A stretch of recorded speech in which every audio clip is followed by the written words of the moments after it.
The Survivor Specialist, Phil, Will, and McKenna are back, and today we got our episode 5 AU versus the World recap. We're joined by Adam Klein, who's actually played the game with a couple of the crazy people who are on this season, one of which is still on the season and has quickly become the star of the season. We're going to get Will's first thoughts on AU versus the World. He has not spoken on this yet. He has no knowledge of AU players, so this should be glorious. He's coming in totally fresh. And then we have Adam, who's the super fan, who, man, they put that idol back. I know it was in South Africa first, but it's almost like they knew that we had talked to you and they said retroactively, just edit it in. I mean, you got to be feeling pretty good about yourself, the fact that this was on the biggest season in the world, and everybody knows that you had the iconic moment in Winners at War. I'm just like, Tony, what are you doing? Like, you had a chance. He literally walked up there. I'm like, just start looking around, just start grabbing things. He must have saw me do it. It was like, I'm not gonna get embarrassed. I'm not gonna feel like that. I'm not gonna be a loser trying to grab onto everything, but he would have been a correct loser this time.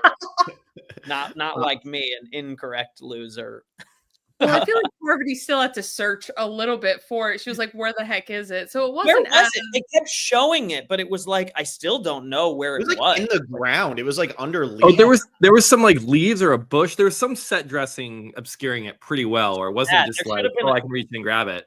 Because like we kind of said, Parvati was there for a while. Like, huh? Like, where is this thing? In Winners at War, the idol was a little bit more obvious because they shined a light on it. And also they put that same symbol on all the buffs. And also they made all the other idols look exactly like that. So that one was like so obviously an idol. Right. This one was less obvious. But they were obviously both real idols, even though this one didn't look like it. See, you have to learn from the people that you beat. This is a lesson to everybody. Even if you're Tony and you go on to get the $2 million and win Winners at War and get crowned as king, you gotta learn from the jester sometimes. And he didn't do that. Should I have stolen food and hid it underground in Winners at War? Would that have been what? Maybe that could have sent you over a few more placements if you did that. Mm-hmm. I mean, look, you did maybe it on the edge at least, you know. Yeah. You did. I mean, on Millennials vs. Gen X, you stole it with Taylor, right? I mean, you were the thief, and Taylor was just a part of it. He was a happy bystander there. Yeah, he was basically innocent in all of that. I mean, Parvati learned from you and Taylor in this current episode, episode 5, where he hid everything in a tea kettle because the jar broke. Crazy.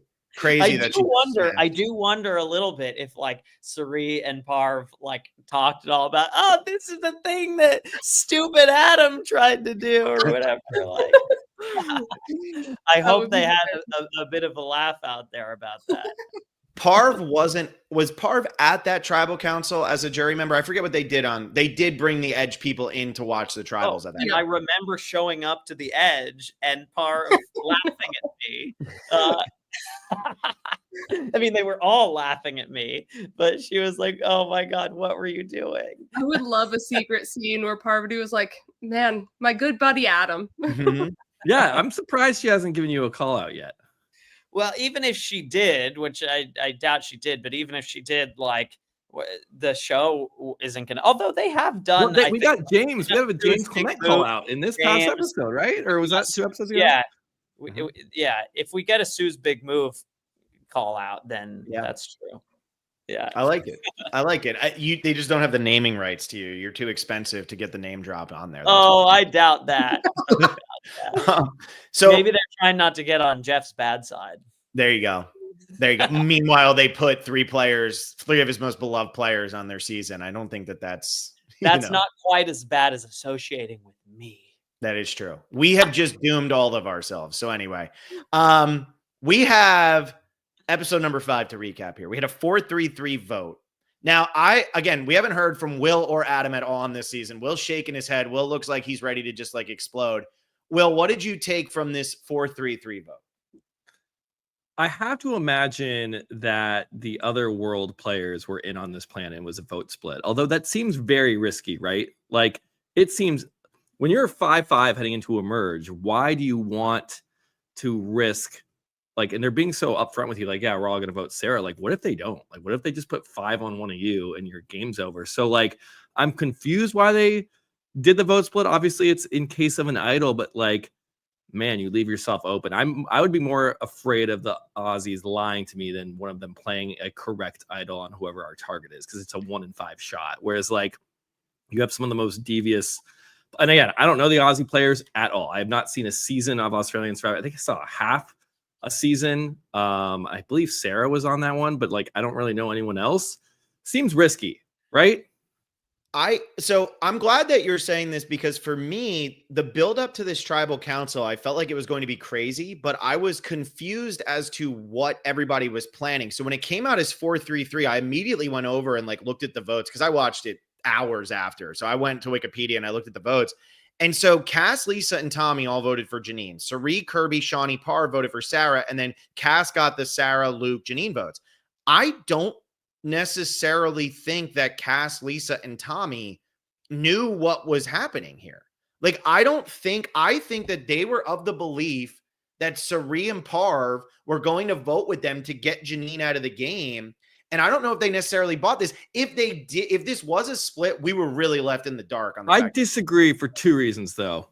One reason is that I don't think how does it benefit them not to bring them in and not tell them? We already saw the conversation Cirie had, whereas like they want to vote Sarah. Like, you've been with these players the entire season so far. They haven't turned against you. There's no reason to think that they are going to move against you. So like, it doesn't hurt you to include them. And then before the vote at Tribal Council, I believe it was Cass that was like, Cirie, just like vote out who is their target? I guess it was Janine. Like, just vote Janine.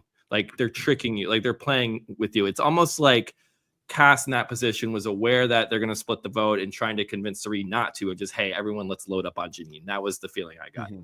Yeah, James Barber with a good point here. There's no way it wasn't. You can't blindside 6 people and move forward. Adam, what do you got here? You've been nodding to everything everybody said, so I'm ready to hear what. I think I'm agreeing with Will, not Phil. Yeah. I think. I mean, I am kind of agreeing with Will and not Phil, but I think you both. The point is we don't know. We don't actually know. We can guess, right? And I do think that Lisa's confessional about trusting Cirie and Parv leads to believing that they were in on it. But what I can't quite figure out, and the reason why I don't totally understand it, is that why split?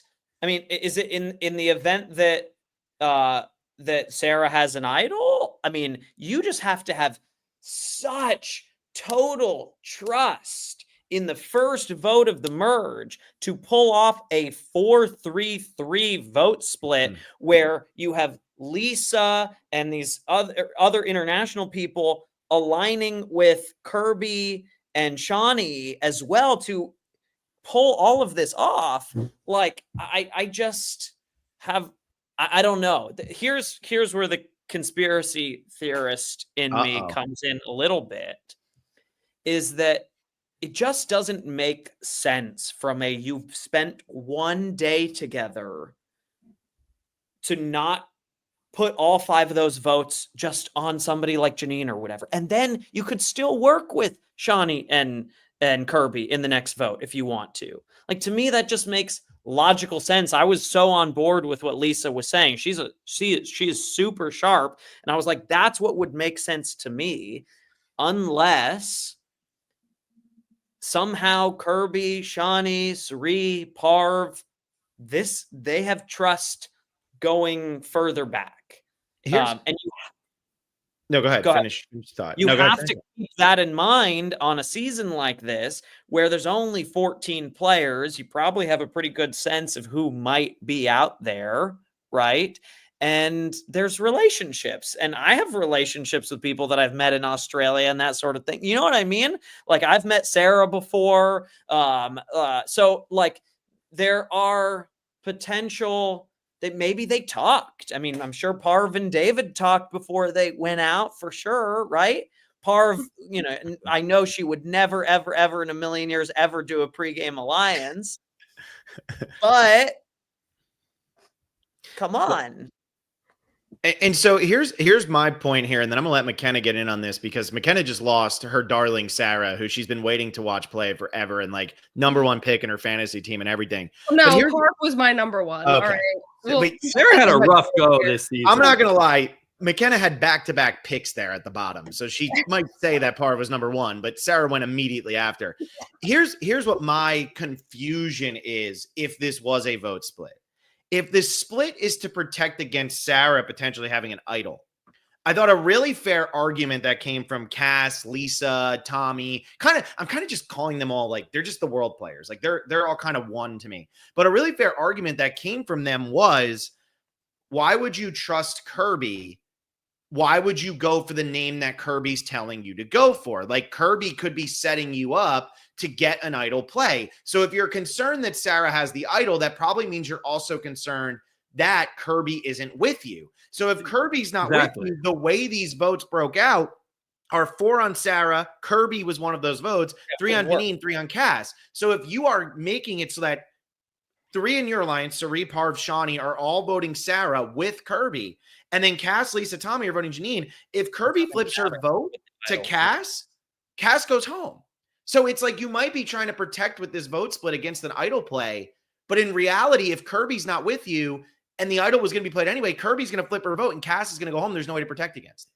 Well, the idea would be maybe Sarah might play an idol just to play an idol or whatever. And like Luke could play an idol on Sarah, who is trying to be AU strong, because he knows that Sarah's name is out there. So like that person who is kind of outside this conglomerate of wanting to get Sarah out is maybe the threat rather than, you know, Sarah or Kirby.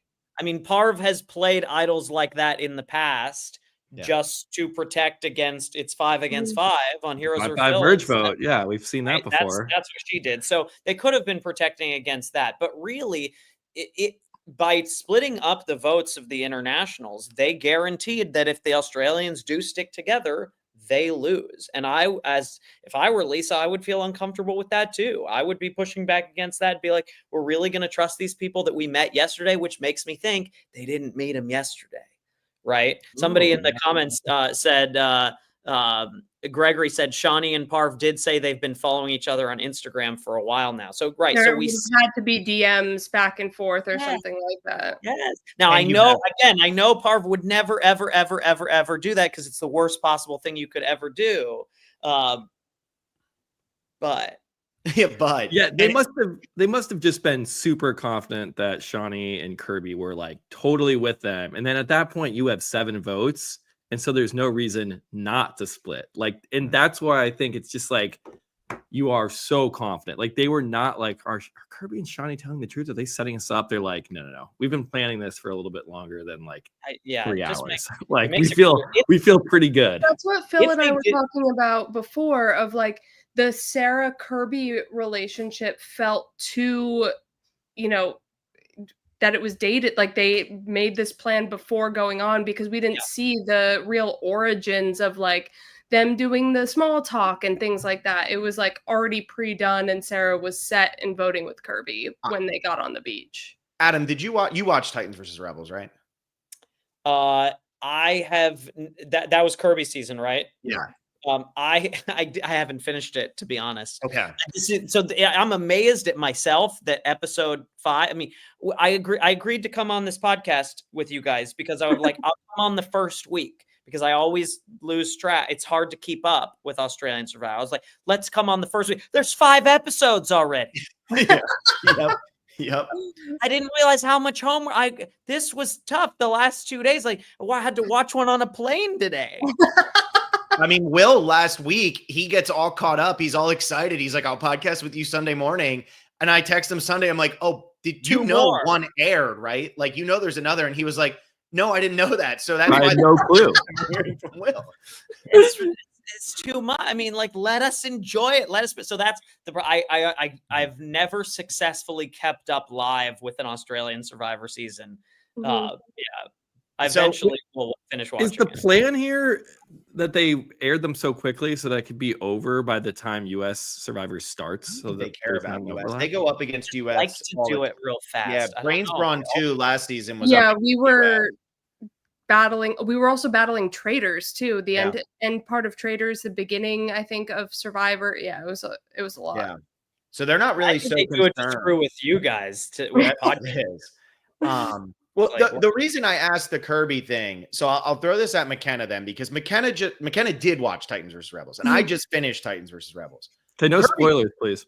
Well, you're about to get one because Kirby's on the joking. season. And so Kirby doesn't win that season, but the way they're all talking about Kirby is like, she dominated this game. You're the queen. I've seen you. I'm such a fan. Sari going up to somebody on the AU tribe and being like, I'm such a fan. You're the queen. You're so good at this. All right. This is all pregame alliance stuff. There's no way it's not. That's why they're so confident in this vote. Well, But I think it's also you could just like buddy up and be like, Phil, you're the king of podcasting. There's nobody better than you. If you're a guest on the podcast, because he's the prince. Want to create a working relationship. That's what it is. It's Sari working her, and I think that Sari is good enough at people that she can read if they want to be hailed. Mm-hmm. Mm-hmm. And I think she read Kirby wants to be, because remember, what type Kirby, of player was Kirby? Like, what did she do? What did she was just aggressive, dominant. She was an opposing force to the winner, and they were going back and forth. They worked with each other, but they were against each other. Then they, made amends for a vote, and then were against each other. So she was like a real powerhouse. Who's her comp in the American franchise? It's a good comparison. I mean, I'll tell you who, honestly, she reminds me of, because she doesn't like to be out of the loop, and she'll always just keep going. And she does kind of remind me of a female Tony a little bit, not like to the extent of that, but that's who she reminds me of. Yeah, but she's like, if Tony and Parvati had a baby, it would probably be Kirby. A lot of people are saying Sarah Lucina. Yeah, Sarah Lucina. Yeah, I was getting Jesse vibes too a little bit, where it's like, oh, this is what everyone else wants to do, but is that the best for me? I want to be the one dictating. I want to be the one changing the plan. Yeah, I think a little Sarah bit of that flavor is a good Sarah good, too. Because Kirby in her season, it was very much like she would go along and then she'd be like, nope, I no longer think this is best for me. I'm going to flip this. And then if it wasn't and she'd work with anybody. She didn't care. So that's kind of what reminded me a little bit of Tony, where it's like, I guess I'll play with Cass for a little. I guess I'll play with whoever, but then I have my Trish, and her Trish was, God, I just watched the season. Rihanna? There we go.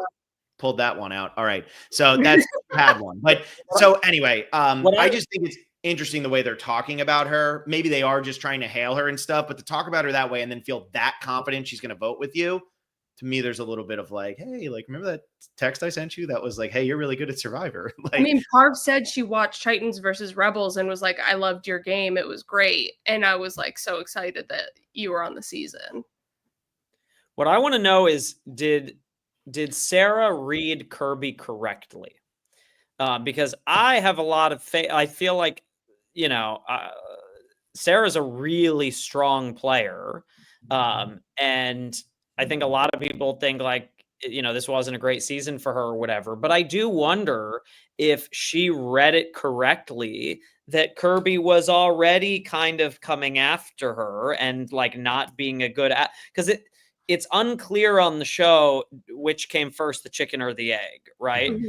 They kind of turned on each other, but it made it look like Sarah was kind of seeing things and that Kirby wasn't actually turning on her, and she made her turn on her by throwing her name out. But that stuff always has additional context. And I bet she had some reason for thinking that like Kirby was not being totally loyal to her. But what do you guys think? I feel like Kirby thought Sarah would be more of a submissive ally and just go with the vote. And if there was any pregame chatter or whatever between them, she might have thought that. And then going forward, she could just use Sarah as a vote.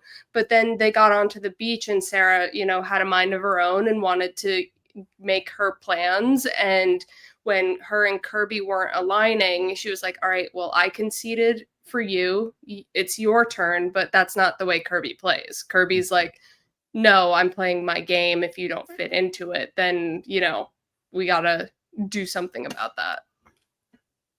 Yeah, I feel like Sarah regretted her first vote or her like initial vote where she's like, I'm gonna side with Kirby and play Kirby's game. And I think like after that, the next morning, she like didn't feel comfortable in that decision or that she wanted to like move forward in alliance with Kirby. So I mean the show presented us at, like Adam, kind of like you said, it's like Sarah went to Janine and said, I don't really trust Kirby anymore. And she was the instigator, at least that's what the show told us. But I think maybe it was even before then. Like she doesn't like, it's almost like she came in with this idea. Maybe it was a pregame alliance. Like, I want to work with Kirby. I want her to be, they kept saying ride or die, like way too much, like way too often for clearly not. It's like they're trying to like reassure themselves how tight they are, where it's like, if you have to reassure yourselves that many times, like maybe you guys aren't good, like a good alliance partner. And I think she just wanted to get out of it. But yeah, Sarah, she was kind of, I mean, I'm sure she's a great player because she was cast on the season. It seems like everyone cast in the season's a stud, but like she was very just too wishy-washy. It felt like she tried to overcorrect. Australian. I think she just tried to overcorrect and got caught up in herself. And her final words of like, should have just gone with David. And yeah, you probably should have just gone with David because that's the devil that you know more. If she goes with David and George or whatever she wants to do there, like she plays a totally different game. I think whatever it was, whatever her relationship with Kirby was on day one or just pre-day one, got into Sarah's head. And I think Sarah was underestimated on her first season too, right? Because she's the pretty face who, okay, she'll be kind of like the Russell dumb girl alliance. But then Sarah comes out and she was so good at kind of swinging back and forth a little bit. She almost did the Will strategy kind of from your season, Adam, where like she would kind of try to go back and forth and she was pretty good at that. She was really good at it. She was a savage. Yeah. And then the thing is though, she eventually gets got. Yeah, she gets got, and then she comes back and she plays this season. And it felt like whatever she was trying, she didn't want to play that game again. So she said, okay, I'll go with Kirby. That's going to be my number one. That's how I'm going to play this time. And then when she got there, I think McKenna hit it on the head. All of a sudden, Kirby and Sarah realized like we are not actually compatible for each other's games, but we went to back-to-back tribals and the Golden God and King George are just such obvious targets. Let's make that happen. Okay, that makes sense. But then Sarah had nowhere to go after that because the people she was closest with were already out of the game and Kirby wasn't actually going to have her back. Kirby was already getting ready to play with Parv and Sarit. Yeah. Gregory, I liked what Gregory said. I feel like Sarah had Kirby as her number one, but Kirby had Sarah as a part of her army. Yeah, that I think is exactly it. And Sarah wasn't chill with that. Yeah, and Jairo D. Garcia here says Sarah made a crazy 3-2-2-2-2 vote. Like Sarah played a 3-2-2-2. Yeah, it was good. Like Sarah is a very compelling character, and that's why McKenna had her as one of her. So is that like a vote split against the Australian vote split, or like? I'm trying to just imagine how that goes down. We got this chat earlier from Ryan Chan. Both Lisa and Tommy apparently spearheaded a 3-2-1 vote. 3 players on the World Tribe did a 3-2-1 vote. That's pretty wild. And then Sarah Lisa's a savage. Lisa, yeah. I never saw Tommy because I don't speak whatever. But Finnish. Come on, Adam. But then you have a 3-2-2, so it's not surprising that we get the 4-3-3 here, right? Because we've seen these types of players have played this kind of chaotic game. Look, Shawnee says this is the Shantent the fans want, and like let's be real here. The internet's been going nuts over the fact of a Sarit, Kirby, Shawnee, Parv. Like, yes, Queen, Mother, all that. Like, that's what is happening right now. Everybody except for Tony. Sarah hugged before Sarah left, and I was like, wow. Yeah. Right out in my notes. McKenna's getting married this weekend, and she's just crying her eyes out beforehand. She's gonna have nothing left for wedding weekend. Listen, my fiance knows. But it's like I think like that's what everybody's so excited about. So Shawnee is definitely playing into kind of like what people want. Like Shawnee's playing the game. She's playing the game of the game, but she's also playing the game of like the TV world too, which I think is fun. So anyway, where are we? You want to talk about the auction this episode? We haven't got yes. Sure. Because the first thing that happens is that 1, the merge, but 2, the scroll that Luke sends Parv away, and she starts counting down like Luke is her child. That was such a weird move by Luke. Made no sense. Send her.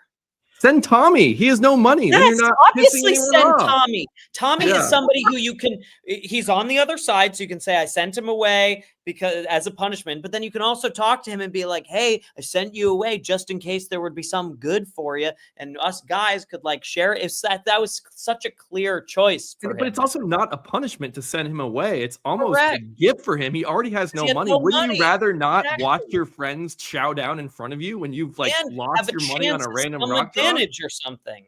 Yeah. So, Have a like, chance at something. Harovj says he should have sent himself. Like he had no money too. How Yes. Luke's played. I 3 doubt that was allowed. That you're not allowed to do that. That's I not don't know, what the man. producer. Australian Survivor doesn't Do really have whatever you rules. want. When producers are producing that moment, the whole point is they want conflict and a rift between two people in the merge right off the bat, and like Or they're an not going to let you interesting dodge move. that. No way. Read the note. I'm sure the note Do said choose anything. another player. What's It's that? also Do anything. beautiful that Luke sent Parvati to go eat cookies when Yeah. him and Jericho were eating the cookies Mhm. in 2017. That's It right. is. I do remember But- that actually. So Will Cookie did Band see concert. 2017. There you go. That's the one you watched. Only the half. first half, and I do remember the jar of cookies. Yeah, Vicky's. I do agree though. Like sending Parv, it feels like it's like the most short-sighted. I'm just getting rid of who the The biggest threat on that side is. But Yeah. Luke's played Australian Survivor so many times. He knows that if you send somebody alone to do something on Australian Survivor, there will be an advantage or a twist that they can take advantage of. Does I mean, he? I think Worlds, Janine wanted to go. I even think Worlds Apart Yeah. had that too. Like it's in American Survivor too Yeah. with Yeah. the auction. did anybody else think that Janine wanted to go? She was like, "Are you sure you want to do that?" I feel like she was like, "It's okay if you send me." Yeah. I think sending somebody in your alliance was the smart move, again, because of how AU works. I think that's the best move. Or at least somebody on the other side that you want to work with, that you can Mhm. say, "I did this because I want to work with you." And that's why Tommy's a slam dunk, because they had that moment right there when they merged. They're like, oh, we're the only two guys left. You know? Yeah. But now it's really hilarious. Luke and Parv being like, "Luke, you're on my shit list now," and Luke's like, "Oh no, should we go take a walk and talk about this?" Or their dynamic, hopefully, will be really funny to watch because, like, it seems very playful, even though Parv is now watching Luke because he sent her away. But Frank says this: Parv slipped up though. That shovel will be found when the entire tribe goes looking for the missing pot she buried the cookies in. Oh, did she take the tribe's pot? well, no, it was a tea kettle. So I don't know if that was like a merge situation where they got a tea kettle, but also sand will still go into the kettle. Yeah, I don't. Yeah, I don't know. Yeah, I was confused on whether she was able to salvage any of these cookies that went in the sand, because I imagine like you can wipe them off and then she dropped them Yeah. again. And at that point, when she's like, "Am I even holding on to these cookies, or am I just bearing the evidence? Like, 'cause I I can't would've eat them because they're covered in showed sand." I don't everybody know. these cookies, being like, "It said I could bury it, but I Right. I wanted to share with you." And Right, then when I picked it up to move it, the glass jar broke. Right. That's what I would have done. They're sandy, but here, And then they're gonna say, "But what did you get in that glass jar?" Yeah, there's gonna be a nothing. Because even when Kirby got the popcorn, I think it was literally in Titans versus Rebels or Heroes Villains, I one of the thought there recent was gonna be seasons. something in the popcorn. David did it in All Stars. Was it All I don't Stars? know. Yeah. I didn't see it. I just saw a compilation of David, but he like dig through a popcorn machine. Oh, well, that's the popcorn machine, but somebody actually literally got a bucket of popcorn just like Right, this right, at a right. recent auction. Oh, was that Raymond's? Yes, might have been that was Raymond's. Yes, that was Raymond's. This Yes, is so that making me was- want popcorn. There you go. I'm getting hungry. Just come on over. I bought a few bags earlier today at the store. Oh, There you go. Nice Just 6 gotta hour fly flight. across the Yeah. country. Yeah.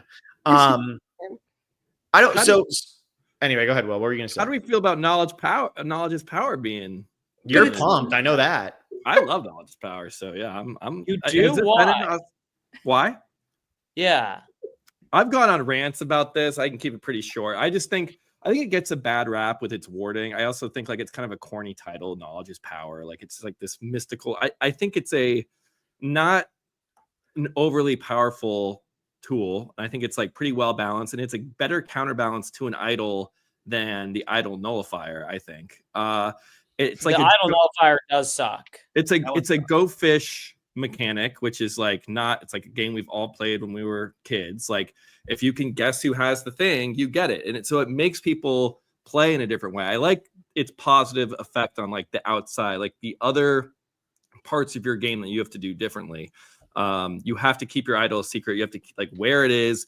Maybe you're not as loosey-goosey with it. And then like the way that players have played around it. Like I think Jesse's move in 43 is potentially like one of the best moves of all time. The way he was able to get someone to give him their idol and then vote them out and have nobody know that Dwight's idol was still in his pocket, because he can only do that if knowledge's power exists in the game.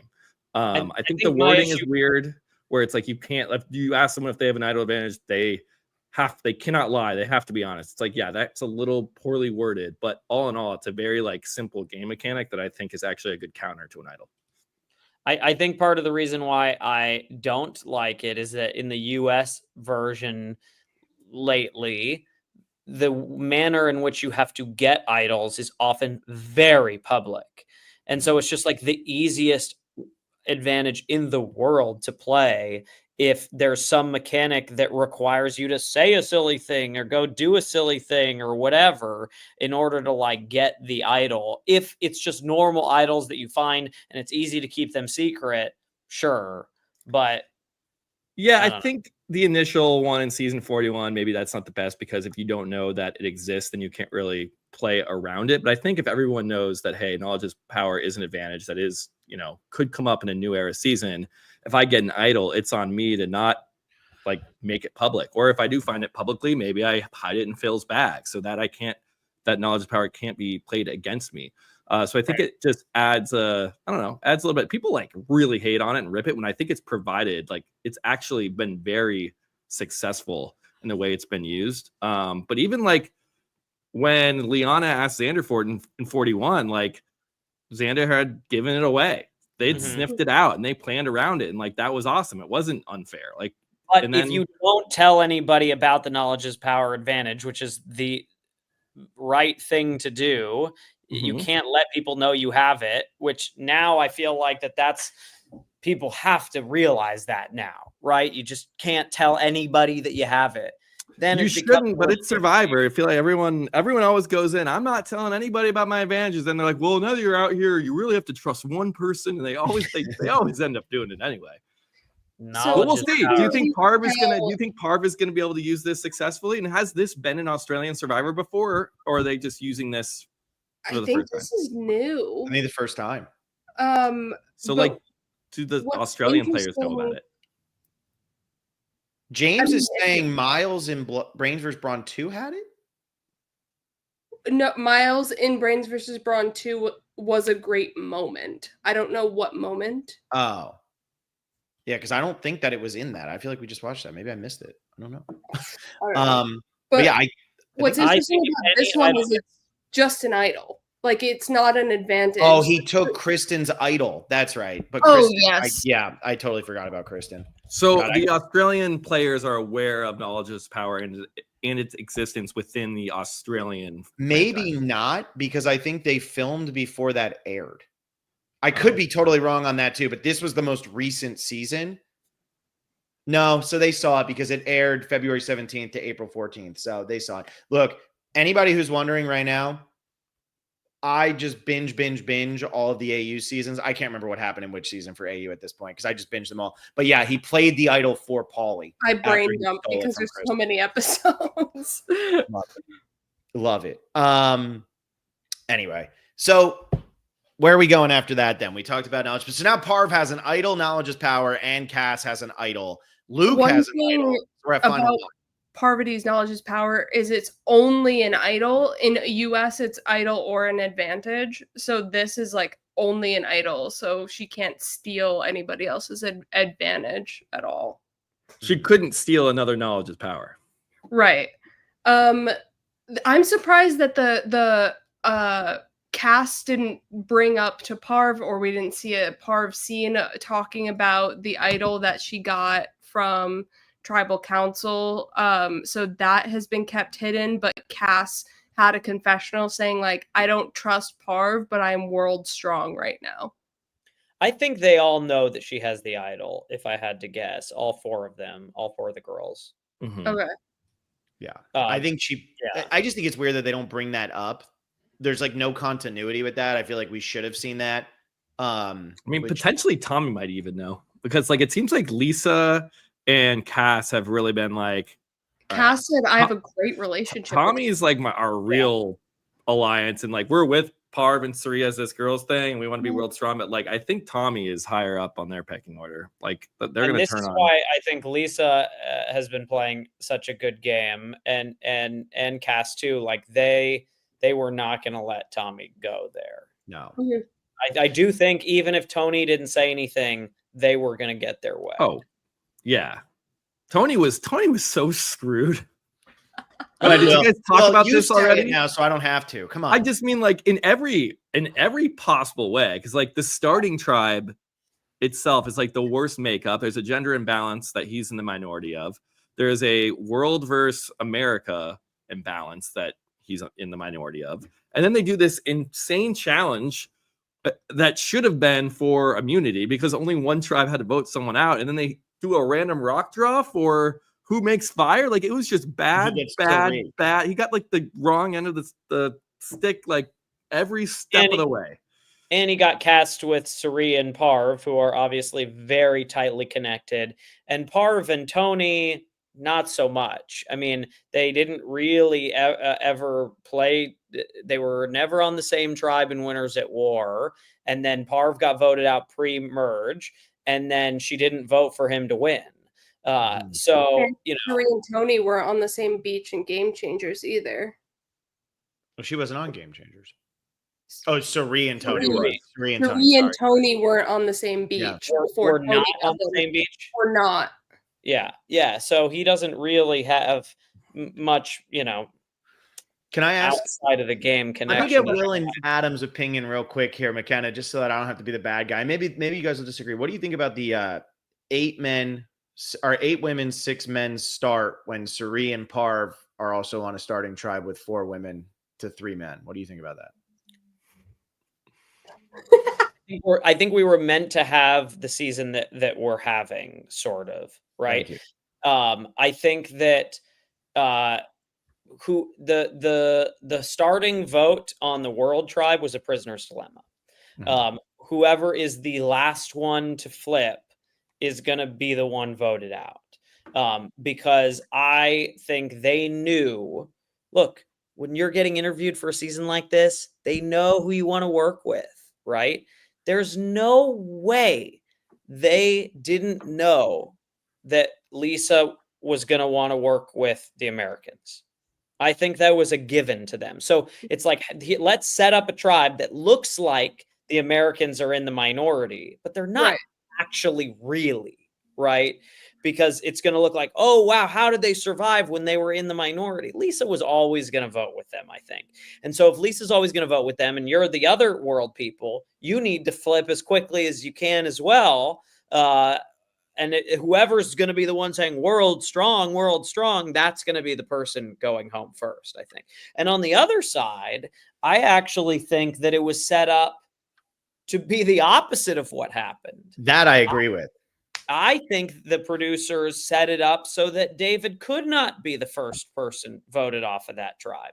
There's no way they give him that tribe and expect that Sarah or any of his other people would vote against him. And so I think that was counter to what production would have wanted and expected. And the American side was exactly what they set up. That's my theory.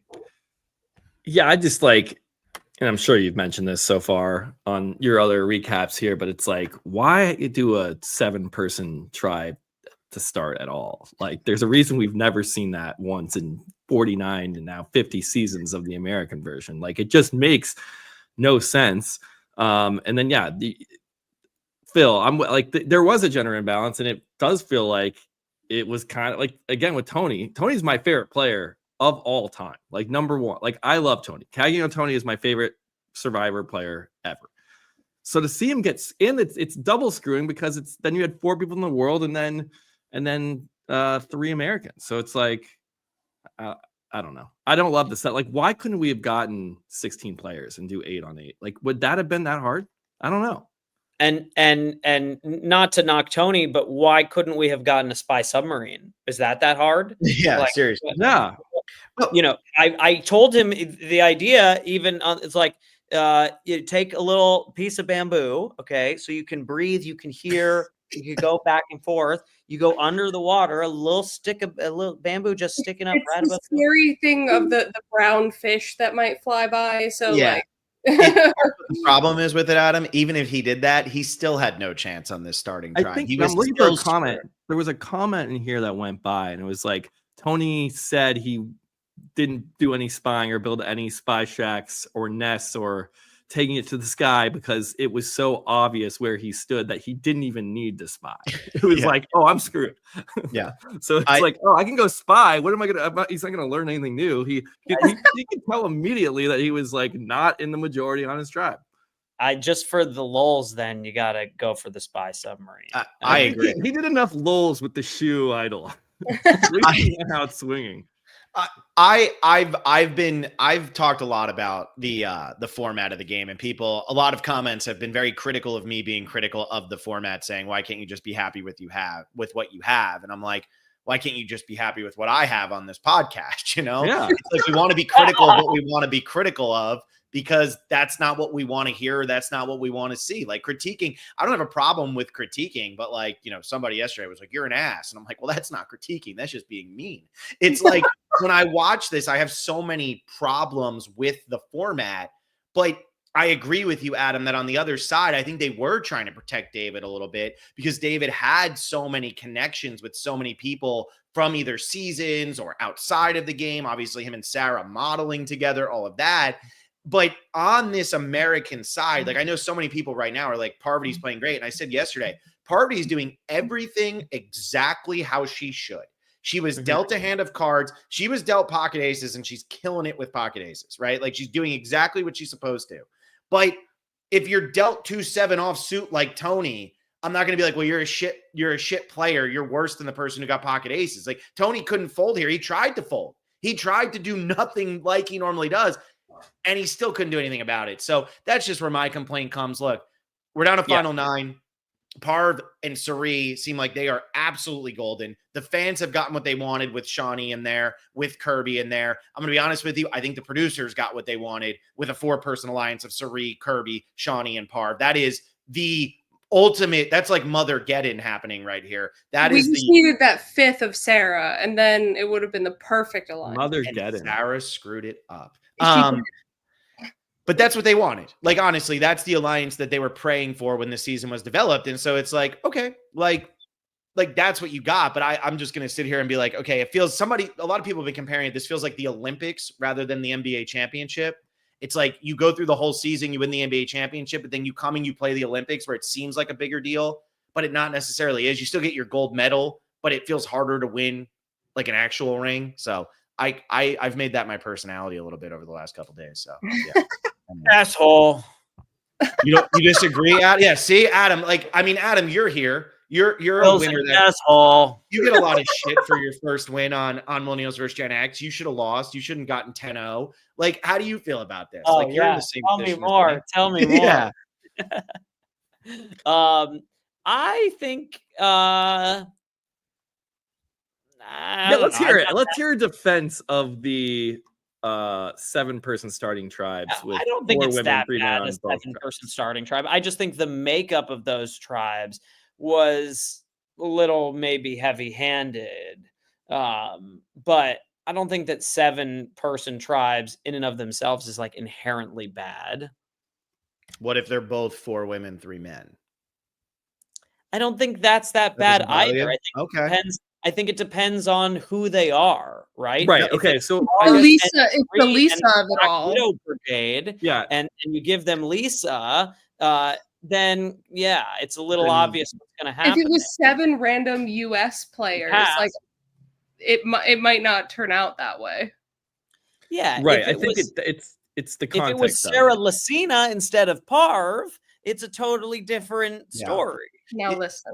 Now here's my question to you, Adam. If US Survivor did the same season and did 8 men and 6 women, would Jeff Probst survive the week? Like, absolutely not. So I think that's just where it's because we're seeing our beloved women dominate. That's why people are so okay with this. If this was reversed, people would be pissed as hell. If it was 8 men and 6 women and the first 4 boots were women, there's no way anybody would be saying AU versus the World is a good season of Survivor. Well, imagine it was, you know, Boston Rob. like We get Boston Rob with 3 other American. Tony, George, David. I mean, Luke.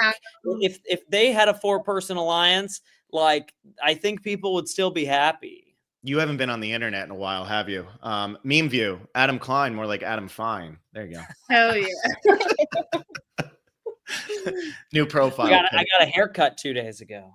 Damn. Yeah, it's still a little long, but I was going to say that grew back very fast. So long. it was it was really long before I was like going like full mullet. Like, yeah, at least the sides are all cleaned up now, you know. An AU versus the World Part 2. Would I? Yes. Oh, hell yes. Oh, hell yeah. That would be, I'd be like Lisa. I'd be crying out there. How could we set up your tribe, Adam? If you want to go out there for Australia versus the World, and we're going to say, wow, they rigged this starting tribe for Adam. Brett LaBelle. Afterwards. Brett LaBelle. Yeah, it would be Adam and Brett for sure. That'd be a good start. But I can't tell you the Australian friends, because that would, you know. We're waiting for Christy to come back. Just saying. You know. Yeah, exactly. Yeah, you don't keep in contact with Christy. No, never. You never talk to Christy. I don't know. Yeah, exactly. That's I had some. I mean, it was years ago, obviously, but like the first. So when we were on 33, 34 was Game Changers. Those returning players. It's not like, so there's always 2 seasons on US Survivor back to back, and the seasons that film back to back become friends, right? Mm-hmm. We had Game Changers and none of them wanted to talk to us. They didn't even know. We went to their finale. They didn't even know who we were. A lot of them. Like, we were walking around like, oh, are you a fan? And we're like, no, I won the last season. Oh, cool. Anyway, the point is the Australian cast that year, they were like our people. And we got this free trip, free flight back to Fiji. And so a lot of people use that to go visit Australia as well. And so our cast got to meet a lot of like that cast. And so, you know, that was a lot of fun. But so I think if this season would have happened years ago, maybe I would have had a spot there. And maybe that's a little, you know, too much ego on me or whatever to think that I ever would have had a spot there. But at the beginning, I think there was a lot of like overlap and that kind of thing, and would have been cool. Yeah. Would you do a full-on AU season with like a million days? Yeah, I love Survivor. That seems to be what the biggest takeaway from like why when Will said like couldn't it just be 2 more people? I'd made the same argument, and there was a comment from Michelle Goria, Will, who I called out on the last podcast. He's been the go-to commenter right now. He had said, well, it seemed like the American players, at least the rumor is the American players didn't want to go for more than 2 weeks, so they could only do the 16 days, or they didn't want to go for more than 3 weeks, whatever it was. It seemed like the American players were kind of was holding this back. And I'm like, if you're going to do it next time, like, you know what the game of AU versus the world is. Find the people who are willing to do it. Because like Adam's saying it here. I know Wentworth would go do it. Fair Play would go do it. People gave me a hard time for being like, Fair Play. It's like, Fair Play is pretty damn big in the AU world. Like, I'd watch Fair Play play an AU season for sure. And Fair Play's in a way different place in his life than he was during Micronesia. He should have never played Micronesia. If he wants to go back out and play this, like, I'm all about that. Fair Play's a different guy right now. Yeah, definitely. I think you could get a fun one together. But you know, I'm old hat at this point. It's been 9 years since I played. But Millennials versus Gen X was you played 5 years ago. Oh yeah, I did. But I mean, since I played the first time. You played 5 years ago and then got called a legend by Russell Hantz after that. You weren't a legend after Millennials versus Gen X. You were a legend after that. I remember that interview. Legend. That was a great interview. Anyway, where are we? How do we get back? How do we get back on track? Enough about Adam. You know, we have to talk about Last Gasp. Screw that guy. Yeah, let's talk about this last gap. Adam, this is actually a perfect episode for you because we just had Parvati get her idol, but then also you had the crazy weather thing on Millennials vs. Gen X. Obviously, you guys actually got pulled off the island. But in Last Gasp, I don't think we've ever seen this in US Survivor, and maybe they've just done it behind the scenes and we don't know. But they actually had to pull them out of the water because of lightning in the area. Yeah, how do you feel about the way they handled this, how they essentially determined who won, and you know, just for the future? Like, I don't know. Have we seen anything like this? Like, what would be going through your head if this is going on with you? Yeah, I mean, I think they handled it as best as they could, I guess. Like, they couldn't obviously continue the same challenge. I don't know if it's like, can they come up with I don't think they would be allowed to like sort of come up with a new skill-based challenge at that point, because I think it would be seen as like, okay, you know who the 4 people are. And so anything that you would choose is going to give an advantage to somebody over somebody else. So I think they did it the only way that was fair, I suppose. They should just stand on the beach and hold their breath, and whoever passes out last is the winner. I was thinking about that. They should have just done Borneo, right? The first challenge post-merge is just that's not a bad idea. I mean, you could, yeah, everyone go under your cages and like then just hold on for dear life. Don't get zapped. There goes Tommy. Well, no, at that point the lightning had gone, so they I mean, that's what makes this like, this is almost one of the only challenges where you can't be like, all right, let's wait for the lightning to subside, then we can go back out, pick up where we left off. This is like, you're relying so much on nature. And we saw this we saw a kerfuffle with this in season 43 of US Survivor, where like the tide came all the way up and then it started going back down. They're like, okay, you're now just going to sit in this cage forever because the tide didn't come high enough, or I think the issue there was where the location they were doing it was particularly swelly. So there was a lot of big waves. Mm-hmm. So they just thought it would be way too hard if they made it any lower. But they clearly was a miscalculation there. But yeah, this is kind of a pickle because almost any other game you can pick up. This one, you just can't, you don't have that option.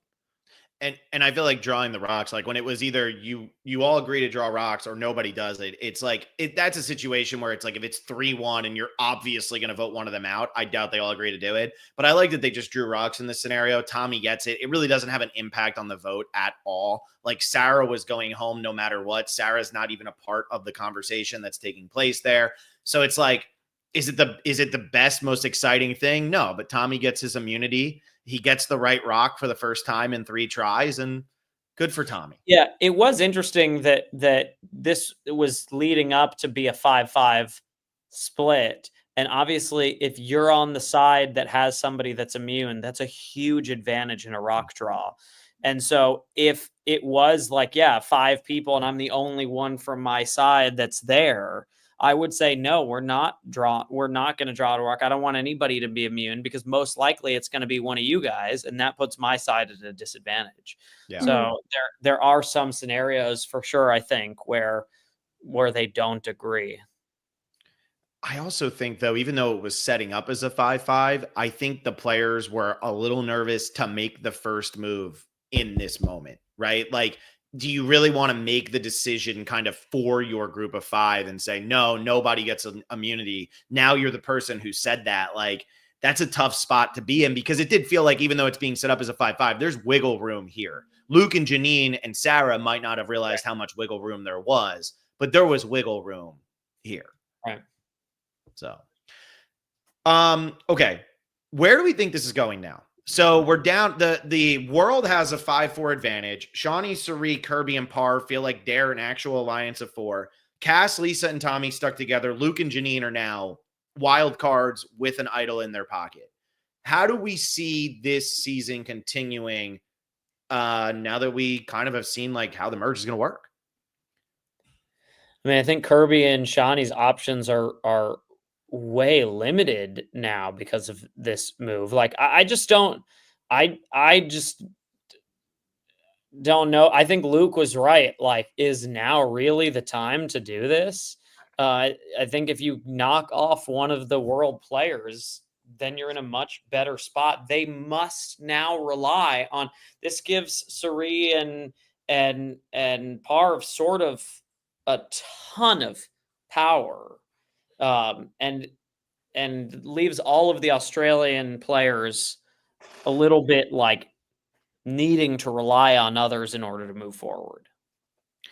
And I think what's interesting with where Luke stands in all this, Luke's the one with the idol. The only person I think who knows at this point is Janine. I think that's the only one, if I remember correctly here. But like, if Janine is the only person who knows that he has the idol, Parvati can't steal the idol from him with knowledge is power. She doesn't know that it's there. Janine's not going to slip. I mean, Janine and Luke are as tight as it gets right now, right? Mhm. Luke's never going to play this for one of the Australians now. Like, they screwed up the game. This is how simple this is. If Kirby votes with them, Cass goes home.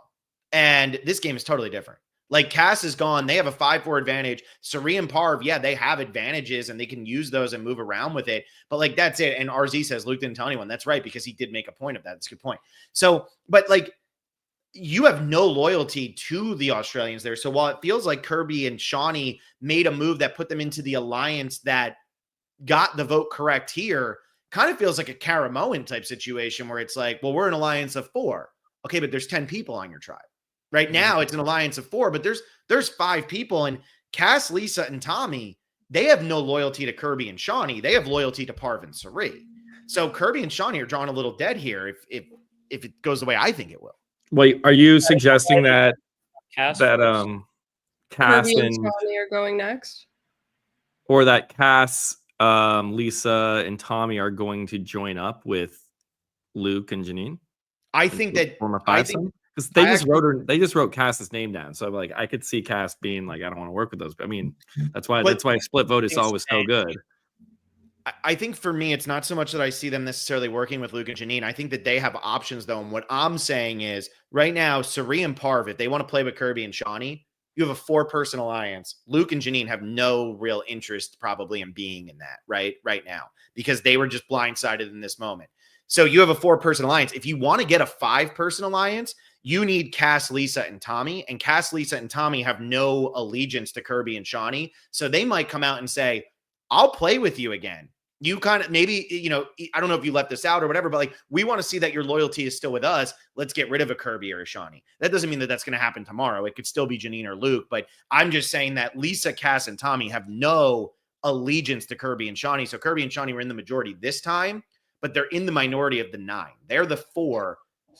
Lisa, Cass, Tommy go a different route. That's at least what I think. So, yeah, I mean, that's why I'm sort of befuddled by a lot of the decisions, and both by Kirby and Shawnee and by Sari and Parv. I mean, it's like they just leave the game so much more wide open to, I mean, things happening in this episode, right, that could have gone wrong.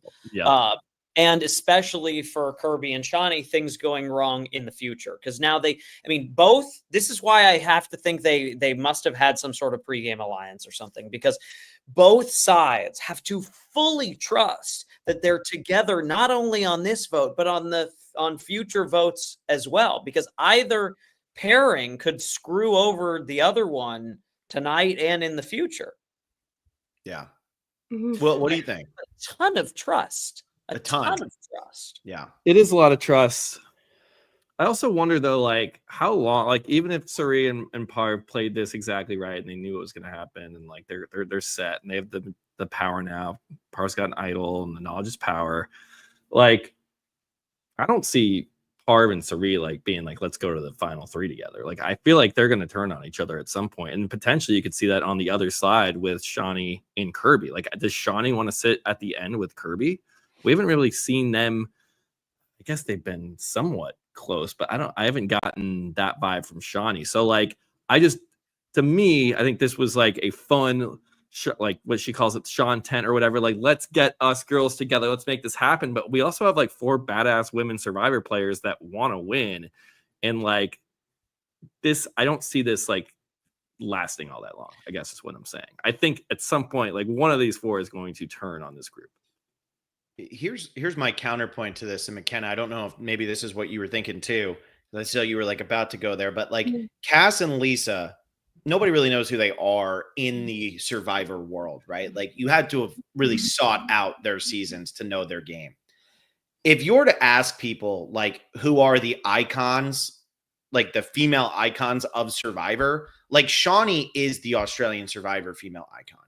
right? And Parv and Sari, along with Sandra, are the female icons here. And Kirby's essentially coming off of Titans versus Rebels in a similar aura as like Tony coming off of Kagayan, even though she didn't get the win. It's like instant, like she's just there already. Like she's just already at that level. So part of me could see the four of them saying, let's be the four badass women, the four icons of the franchise, and let's sit in Final Four together and see who wins. Like I could see, maybe but not like Kirby from the other three, I could. I haven't seen Kirby or Shawnee play before, but like from what you're saying, I don't think these players got their legendary status of being like badass killers, aggressive players by getting a group together and sticking through with an entire post merge. Like Parv did, like Sari doesn't did. seem like, I don't know. My thought is there truth to what Sarah was saying about Kirby doesn't want to play with big players? Now she's saying she wants to go the end with Parv because she's not scared. But at the same time, David went out, George went out, you know, she's voting out big players. Mm-hmm. Is there any like weight to that? Like, is she going to want to take out Parv and Sari and then use Cass to do that because Cass is already has sus on Parv and doesn't want to like fully go with her? I mean, that's where like Kirby was taking out the big players, but then she just took out Sarah, who I don't think was a big player. And Sarah Right. would have been a number, but it's almost like I feel like she thinks that Sari, Parv, and Shawnee could just be that number now. Like one of them will be that number for her.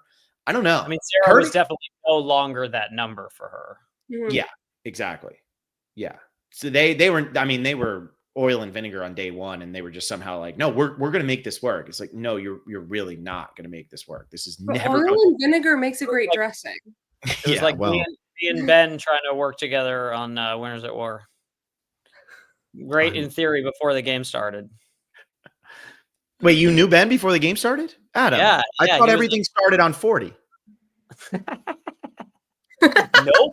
No, damn. Wow. Pre-gaming. Unbelievable. Winners pregame. That's bullshit. Yeah, it's truly unbelievable. It's crazy, Adam. But there's a comment here from James Barber that says Shawnee was pretty loyal to her alliance, is not super cutthroat. It's actually, that's why Shawnee's actually kind of gotten burned. Like she was super tight with George, and George cut her before she cut George on one of the seasons. And then her first season with Fenella, who I just remembered that was her name. Somebody had commented that because I was like, Fianola, what is her name? It was Chanella. Like the two of them just like, they did what they had to do to keep on getting through the game. So like, I don't know. They get loyal to their allies and they keep working through. I mean, Sari, Amanda, and Parv all went to Final Three. And I think Parv and Amanda kind of saw Sari like as the biggest threat there, but they still were like, that's the Final Three. We're going to get rid of Natalie. Like, screw Natalie. So I don't know. Yeah. I don't know. I'd be surprised if that was the Final Four. That's all I'll say. I would too. Yeah, honestly, yeah. Because I feel like with that confessional from Cass, I feel like she's got to try and do something, but does she get got from it? I don't know. Like Phil was saying these past few episodes, we haven't gotten a lot from these world players, so it would be shocking if they lasted very long in the game. But I don't know. I feel like Cass has to do something to retaliate against Suri and Parv at some point. And it also feels like the world players, even if none of them win, they feel like they're the most integral to the next 2 or 3 episodes. Like I feel like the world players will probably determine who the next boot is. And then that will kind of set in motion what the final 4 episodes of the season look like. And I think the world, because they're not, I don't think a world player gets voted out next. I'd be pretty surprised if Cass, Lisa, or Tommy went, because that would mean Luke and Janine are probably teaming up with the people who just voted out Sarah. And I just don't see that happening because it doesn't seem like the world players are willing to turn on each other right now. I mean, Janine had this big, like, what the hell is Kirby doing kind of moment. I think coming up, I saw either on Instagram or in the preview of like, Kirby is nuts. Why didn't we stick AU strong? Yeah. I mean, that's what I was thinking. I was like, this doesn't make no sense. But even if you stay AU strong, you're then getting a rock draw. Like, is that the right play there, Adam? You're getting Not oh yeah, for AU. Tommy was the one who I, had I Yeah, think not that's for AU. maybe that is a reason why. I mean, outside of a potential pregame alliance, maybe that is why Parv and Sari found trust, where like they came together at something like, look, like we don't want to go to Rocks, like let's but they figure didn't out have another to, name. because if they could have just poured the votes on Janine. Oh, they could have defected. Yeah, they could have defected for sure. But like, I guess in coming up with a plan, to be like, let's find another path out, and like let's work together so that we don't have to reach I the went bag to and draw Rocks. rocks. There's been so many rocks this season. We didn't need more I might rocks. be a little biased on my willingness to go to Rocks at 5 to 5. Yeah.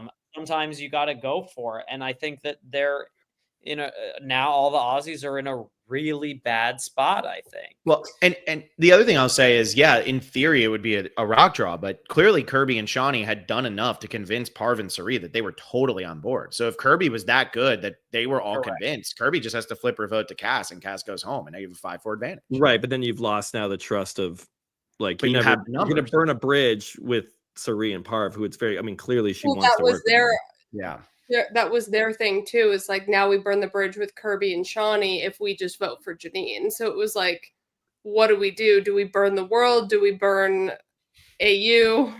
What do we do? Think Let the world burn. Yeah, I think the world didn't burn though. I think the world was in on the plan. Yeah. It was a vote split. Yeah, I agree with that. At this point, with her 41 confessionals, Parv's winning this season though, right? Like there's just like, I just don't like, you could say Parv and Sari are going to flip on each other. I think Sari's the one who gets voted out then, and I think Parv's going to win the season. You're not seeing the clear Lisa winner edit? I think Lisa, if any of the world players is going to win, it is going to be Lisa. I really like Lisa. I agree with Adam. She plays a savage game, but she disappeared in the 2 episodes where she didn't go to tribal. This is another kind of, and I don't want to be negative or get ripped on or criticized for being too negative again, but like it does feels like the world players have a very little chance just overall, because like Adam already said, like I don't speak Finnish. There's no way I could have watched Tommy's season. So like if Tommy gets to final tribal council, like he doesn't bring in this like status or this like icon because people haven't seen him play before. Whereas like everyone is going up to Sari and Parv like they're celebrities, because they're celebrities of the franchise.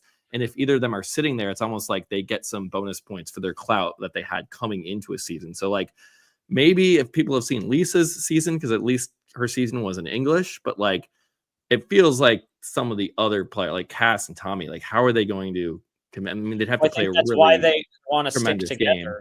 I think they want to. That's like what I was thinking with like Ben and Michelle. Like that's why they were some of my closest allies coming into the game, because I was like, none of us have that much respect, so we can all stand a chance against each other. It's just not a great like rallying cry to have been like, hey, we're losers. Like meanwhile, Tony's going up to him and being like, you're the best, man. Like you're one of the lions. And he's like, yeah, I am. Yeah. And Adam's like, dude, you're like the most average winner of all time. No, I didn't say that. I'm just saying there were a lot of detractors for all 3 of us. So okay, but like I remember that finale after party, man. That's all I'm gonna say. Adam was like, Devin won the season. What are you talking about?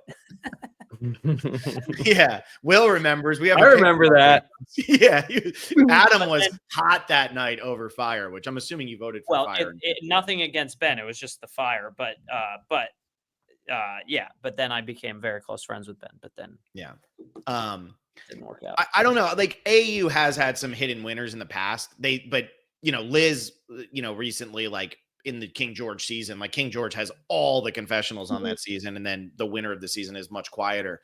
But in a star-studded season like this, it feels like they're going to really highlight their winner. And right now, you have Parv with 41, Luke with 22, Kirby with 21, and then you got like Sari at 16. Like that's not that far behind, but like to me, it feels like if you're going to make the King of the Jungle, the People's Champ, the winner of your season, you're going to give him a big edit. Same thing with Parv. Luke's getting a big enough edit. That's what I'm saying. I think Luke and Sean, Luke, Kirby, and Parv are really the 3 with the edits that are big enough. A Luke win would be very funny. Yeah. Do you like Luke, Will? Yeah. Oh, he's like, I remember him from from like 2017. I watched half of that season and then I just couldn't. There were too many episodes and they were like 80 minutes long and it was just like not like nonstop. So I like couldn't finish it. But I remember liking Luke a lot. He was very funny. I was actually He's got happy to see great him. catchphrases. I forget what he said, but he's something like "We done got cooked" or like something like I I'd be forget. creeping.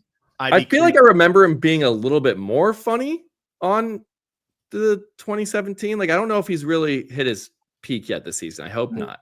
Still He pretty doesn't funny. have like, I hope we have more Luke shenanigans coming.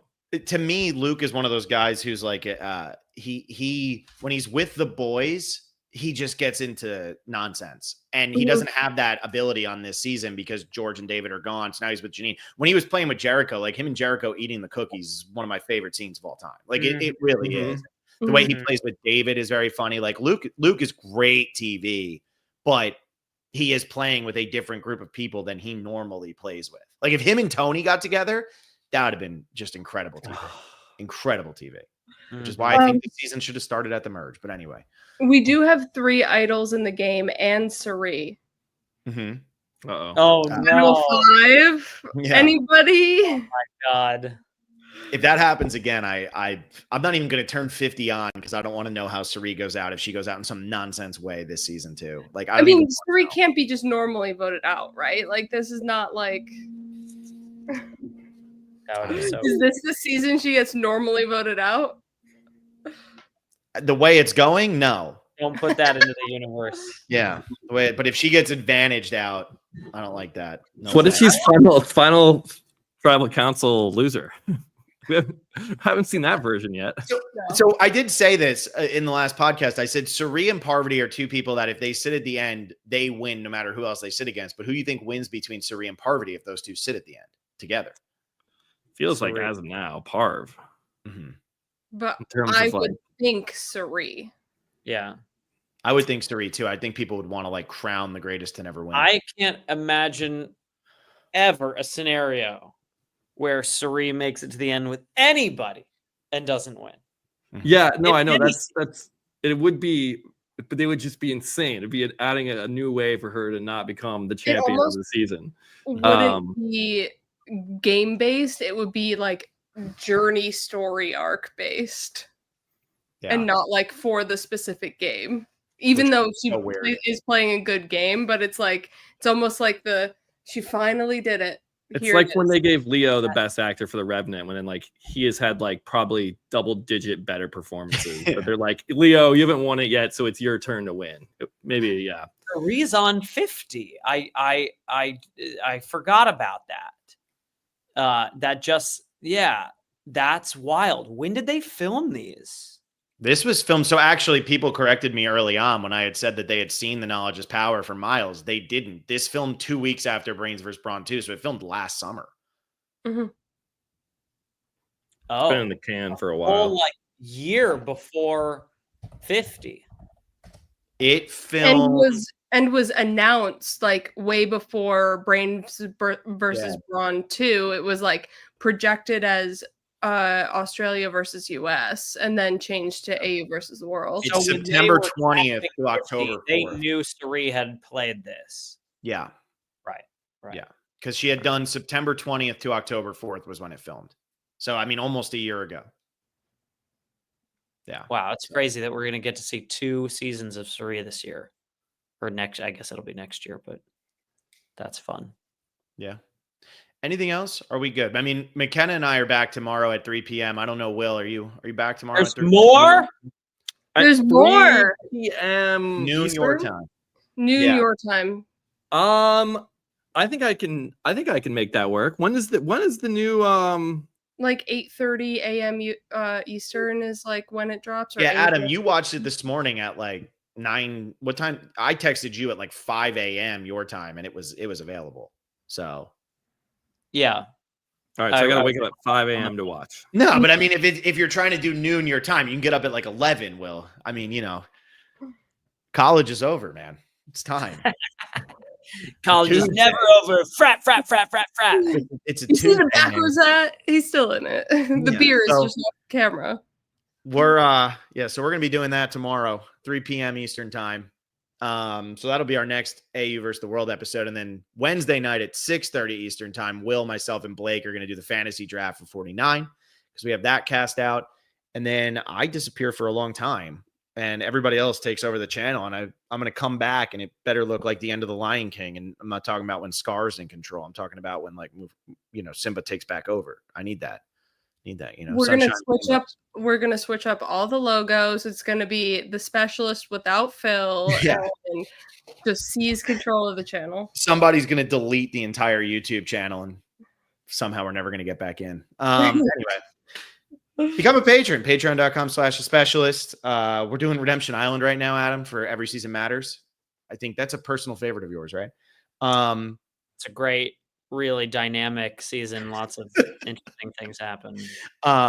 And yeah, so we're doing Every Season Matters for that. My Titans versus Rebel coverage comes out on Fridays.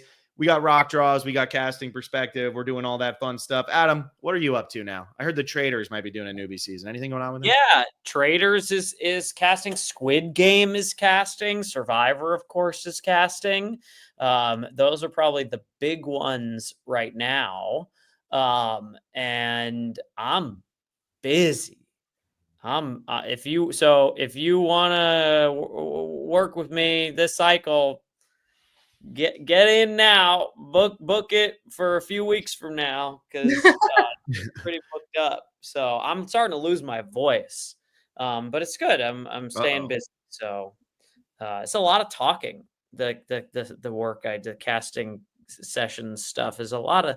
It's a lot of words. So I'm like, I should do a podcast right when I'm done working. That's a great idea. Let's do more talking. We're going to chat for 45 minutes after this too, everybody. Don't worry. Adam will stay on. But so where do people find it though? Come on, you got to give us where it is. AdamKlein.com/casting. Okay. There you go. It's also in the description, right, Phil? Not right now. It's not. Come on, Phil. We got to add Put it it in. in the description. I will put it in the description. Nobody reads our descriptions, man. Our descriptions are like, leave a nice comment if you want $1,000. And so far, nobody's done that. I don't know what's going on. I'm trying to give away thousands of dollars. Nobody will listen. I will comment so many comments. Yeah, not you, McKenna. All right. Well, go check out Adam's site. Otherwise, everybody, we will see you tomorrow. Oh, and if you didn't check out our final episode of Survivor 50 preseason coverage, Rick Devin's defining episode dropped today. So we finally finished the defining episodes and the everything you need to know about. And we're into season 49 preseason coverage entirely. And I'm sure the 49 people will be super happy when they see our thumbnail for tomorrow. It's totally not two of the people who are supposedly on 50. Don't worry. Anyway, bye everybody. Like this video, subscribe to the channel. We'll see you next time. See ya.